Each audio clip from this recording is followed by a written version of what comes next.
Hoje é um dia especial aqui no canal, pois eu irei aqui comemorar os 40 anos de aniversário de E.T., o Extraterrestre, um filme lançado em 1982 com roteiro de Melissa Madison e direção de Steven Spielberg. Uma produção que fez muitos de nós acreditarmos no impossível e descobrirmos a força de uma amizade e ultrapassando qualquer tipo de limite possível.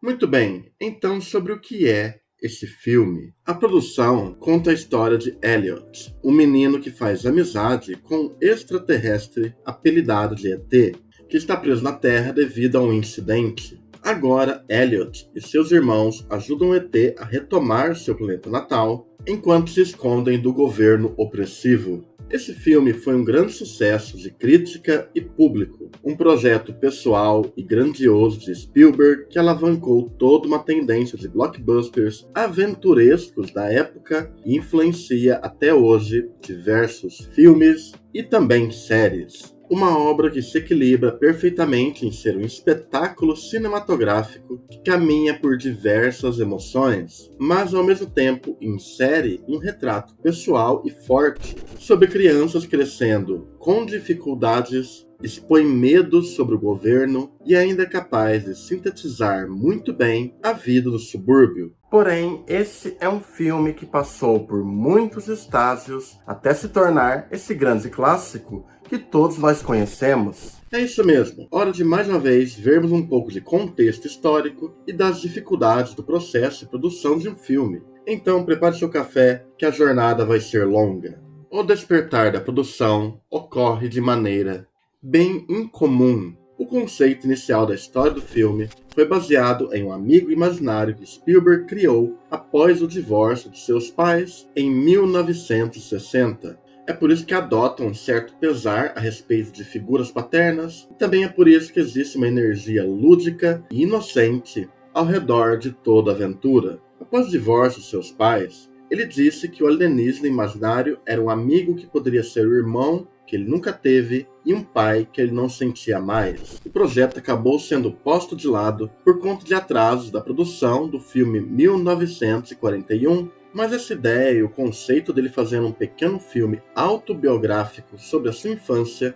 ficaria com ele por um bom tempo. Após isso, Spielberg também pensou em uma continuação de Contatos Imediatos de Terceiro Grau e começou a desenvolver um projeto mais sombrio que ele havia planejado com John Sayles, chamado Night Skies, em que alienígenas malévolos aterrorizam a família. Spielberg contou para Melissa Madison sobre Night Skies e desenvolveu uma subtrama no projeto fracassado, na qual Buddy, o único alienígena amigável, faz amizade com uma criança autista. Seu abandono na Terra na cena final inspirou todo o conceito do ET. Madison escreveu um primeiro rascunho intitulado E.T. and Me em 8 semanas, o qual Spielberg considerou perfeito. O roteiro passou por mais 2 rascunhos, que excluíram um amigo de Elliot, e a sequência de perseguição também foi criada com os novos rascunhos. No início do verão de 81, enquanto Caçadores da Arca Perdida estava sendo promovido, a Columbia Pictures se reuniu com Spielberg para discutir o roteiro. Então, assim nasceu E.T.,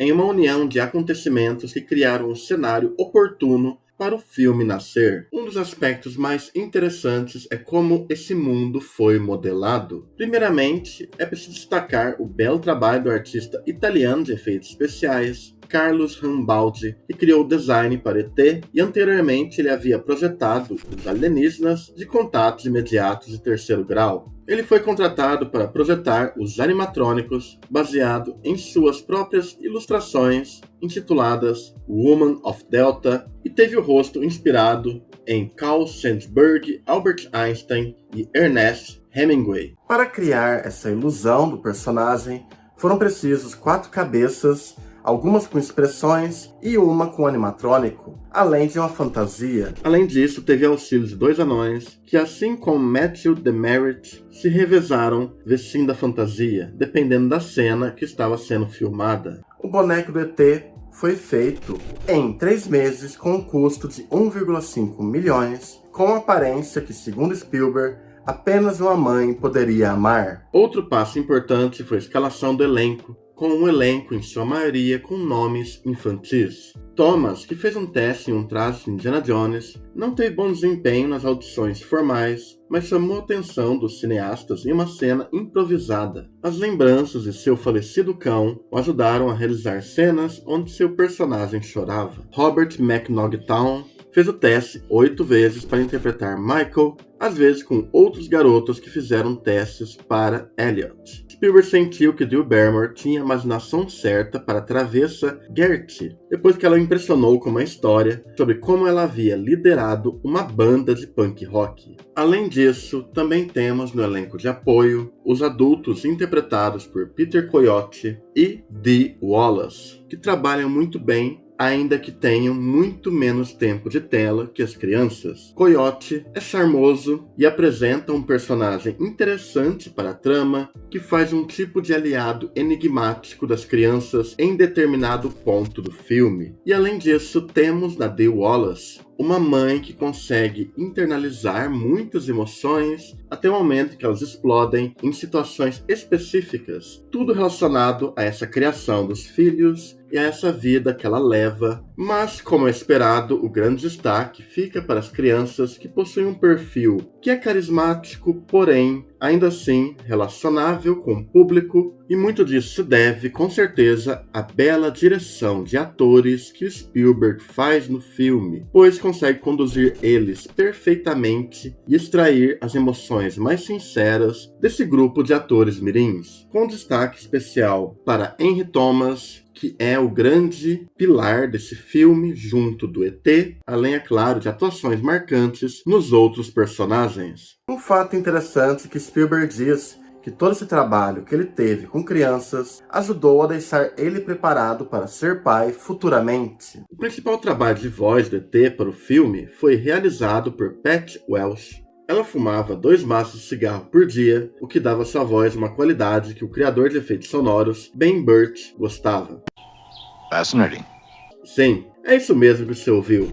Burtt também gravou sons de 16 outras pessoas, como Spielberg, Debra Winger, sua esposa adormecida que teve um resfriado e um arroto do professor de cinema da Universidade do Sul da Califórnia, além de vários animais para criar a voz do ET, como sons de guaxinins, lontras e cavalos. Spielberg também manteve muitos desses manipuladores dos animatrônicos e do alienígena em si um pouco longe do set, para dar a ilusão de um alienígena de verdade para as crianças. Essa, aliás, foi a primeira vez na carreira do diretor que ele não fez storyboards para a maioria das cenas do filme, para facilitar a espontaneidade dos personagens. Outro detalhe muito curioso é que o filme foi produzido de uma forma onde todos os adultos você não veria muito o rosto deles, em boa parte estariam em silhuetas, ou então só filmados da cintura para baixo, que no caso era uma homenagem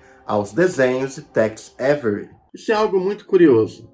As animações sempre estiveram na bagagem de linguagem do diretor, mesmo que ele tenha demorado para se envolver em projetos animados, o que faz muito sentido se pensar na concepção deles de narrativa, montagem e ilusionismo do cinema. Já na questão da trilha sonora, John Williams, o parceiro fiel de longa data do Spielberg, trabalhou na composição e descreveu seu trabalho como um desafio de criar uma trilha que gerasse simpatia por uma criatura tão estranha. Inclusive, Spielberg gostou tanto da trilha da perseguição final que ele editou a cena de modo a compreender o tempo total daquela trilha. A produção também contém algumas curiosidades muito interessantes que vale a pena pontuar aqui. Spielberg admitiu que a cena onde ET aparece na porta de trás da van, depois da fuga dos agentes do governo, provocou especulações sobre se o filme era uma parábola espiritual. Essa produção, ao contrário da maioria dos filmes de Spielberg, foi filmado em ordem cronológica para tornar as performances emocionais dos atores jovens mais convincentes. Referências à infância de Spielberg ocorrem por toda parte, como na cena que Elliot falsifica sua doença, segurando um termômetro perto da lâmpada de seu abajur, enquanto cobre o rosto com uma almofada de aquecimento, um truque frequentemente empregado por Spielberg quando criança. E a evolução de Michael, de provocador para protetor na história, reflete muito como Spielberg teve que cuidar de suas irmãs depois que seu pai foi embora. Harrison Ford tinha uma participação especial no filme, porém, durante a pós-produção, o diretor decidiu cortar essa cena, onde ele participava como um diretor da escola. Médicos que trabalhavam no Centro Médico da Universidade do Sul da Califórnia foram recrutados para atuar como os profissionais que tentam reanimar o ET durante sua pré-morte. Spielberg achava que os atores profissionais que tentaram realizar tais papéis não pareciam tão fiéis à realidade. De acordo com Spielberg, a cena memorável em que o ET se disfarça como um bicho de pelúcia foi sugerida pelo seu colega Robert Zemeckis, que leu um rascunho do roteiro que Spielberg havia lhe enviado. O projeto foi filmado sob o título A Boy's Life, já que Spielberg não queria que ninguém descobrisse ou plagiasse o enredo. Por conta disso, os atores tinham que ler o roteiro sob portas fechadas e todos no set tinham que usar um cartão de identificação. Então venha comigo e vamos mais uma vez viajar por um mundo maravilhoso de Spielberg. Eu sei que você não cansou disso, e eu também não, então vambora. A trama do filme começa quando misteriosos alienígenas visitam secretamente a Terra à noite para coletar plantas em uma floresta da Califórnia. Porém, um deles se separa do grupo e veículos do governo dos Estados Unidos chegam e perseguem a criatura assustada, o que faz com que os outros alienígenas partam, abandonando-o na Terra. Um detalhe muito interessante é que existe uma aura misteriosa e até aterrorizante nesse momento, principalmente por conta das figuras misteriosas do homem. Tudo isso faz sentido, pois se trata muito de uma brincadeira com nossas sensações, uma prática comum do Spielberg. Em um bairro próximo, no Vale de San Fernando, o jovem Elliot Taylor, de 10 anos, tem sua curiosidade despertada quando ele joga uma bola de beisebol em um galpão de ferramentas e a bola é jogada de volta. Nessa mesma noite, ele investiga e acaba se assustando ao se deparar com o ET. Porém, devido à descrença de sua família, Elliot deixa um rastro de doces para atrair o alienígena para sua casa. Após todo o susto ter passado, aqui começamos a ver para onde esse filme pretende caminhar e se trata muito dessa relação sendo formada por dois seres que se veem como estranhos. Existe também o fato que esse filme sintetiza muito bem emoções a respeito de crescer em uma casa sem um pai, com certa ausência afetiva demonstrada através de uma cena na mesa de jantar. Tudo isso ocupa um lugar maior no subtexto do filme, porém é muito importante para a narrativa. Voltando ao filme, na manhã seguinte, Elliot finge enjoo para ficar em casa e brincar com o ET. Logo ele percebe que ele pode sentir os pensamentos e emoções do alienígena, e no mesmo dia Elliot apresenta seu irmão mais velho, Michael, e a sua irmã Gertie para que conheçam o ET, enquanto o mantém escondido de sua mãe, Mary. Até então, nós até tínhamos um entrosamento entre as crianças, mas aqui vemos, através da ligação com o ET, como são todos, de certa maneira, afetados positivamente pela amizade, ou como eles são afetados pela estrutura familiar frágil em que se encontram na casa. O olhar preciso de fascínio do diretor desempenha um grande papel nessa parte, ajudando a mergulhar no sentimento de uma conexão com esse alienígena. Logo o ET lhes conta, através de ações, sobre suas origens. Ele as mostra levitando várias bolas, representando seu sistema planetário e mostrando seus poderes para os jovens. Na escola, no dia seguinte, Elliot começa a experimentar uma conexão empática muito mais forte com o alienígena, incluindo exibir sinais de intoxicação e imitando comportamentos que o ET vê na TV. Conforme a relação das crianças com o ET se fortalece e caminha entre o fascínio, o mistério e o melodrama, o ET aos poucos constrói um comunicador improvisado na esperança de entrar em contato com seus semelhantes. Paralelo aos eventos da família e do ET, há uma crescente de perigo, representada pela figura sem rosto dos homens, ao nunca nos mostrar direito quem são, se torna assim uma representação bem forte de um sistema ou governo.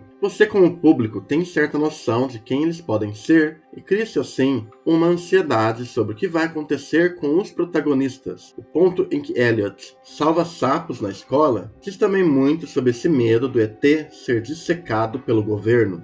A noite de Halloween acaba sendo um momento forte de ruptura para a trama. Nesse momento, mesmo contra a vontade de Elliot, Michael e Elliot vestem ET como um fantasma para levá-lo na floresta e tentar se comunicar com seus semelhantes. No dia seguinte, Elliot acorda no campo, encontrando ET desaparecido. Elliot volta para casa e Michael descobre que o ET está morrendo ao lado de um bueiro e o leva de volta. Porém, se depara com Elliot também morrendo. Esse é um momento assustador que insere, de certa forma, um certo perigo na figura do ET, mesmo que ele não seja mau. E a mãe dele fica muito horrorizada ao descobrir essa doença e conexão entre Elliot e o ET. Logo, agentes do governo, vestidos com trajes de risco biológico, acabam invadindo a casa. Eles montam um laboratório perguntando a Michael, Mary e Gert o que eles sabem sobre o ET, enquanto eles estão tratando Elliot e ET. Aos poucos, a conexão entre os dois se perde e o ET parece morrer enquanto Elliot se recupera. Todo esse momento é desesperador, em parte porque se parece muito com a cena real de um hospital, enquanto todo o restante do filme lida com o lúdico e a fantasia. É aqui que vemos um aspecto do realismo invadir os personagens e suas emoções. Logo, Elliot se recupera totalmente e ele é devolvido para sua família. E então ele tem a oportunidade de se despedir do ET, e nesse momento, Elliot diz que o ama. Logo, a luz do coração do ET começa a brilhar, então o ET volta à vida e diz a Elliot que seu povo está retornando. Como não chorar ou não abrir um sorriso com essa cena? Você precisa estar dentro da suspensão da descrença para curtir esse filme, lógico, né? É o poder do amor de Elliot que traz ET de volta à vida. Para muita gente isso pode ser bobo, brega, mas em minha opinião, isso é cinema e isso é Spielberg de todas as formas possíveis que poderia ser Spielberg. Isso sem contar que é um trabalho impecável de construção de narrativa,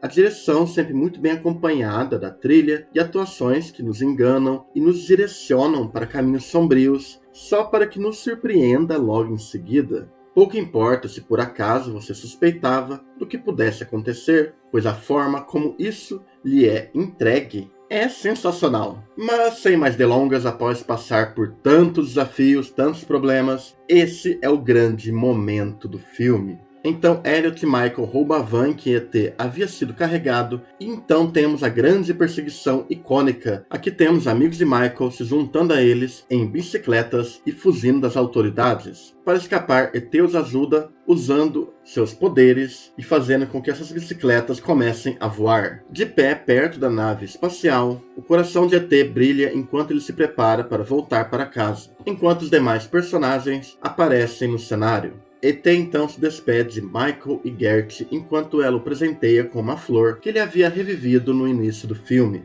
Antes de embarcar na nave espacial, ele abraça Elliot e diz a ele: "Eu estarei aqui." Apontando o dedo brilhante para a testa de Elliot, ele pega, planta e embarca na nave espacial. Enquanto todos assistem decolar, a nave espacial deixa um grande arco-íris no céu, com o último take sendo o vento batendo no rosto de Elliot e focando na reação e na emoção do garoto ao ver que ET está partindo em completa segurança.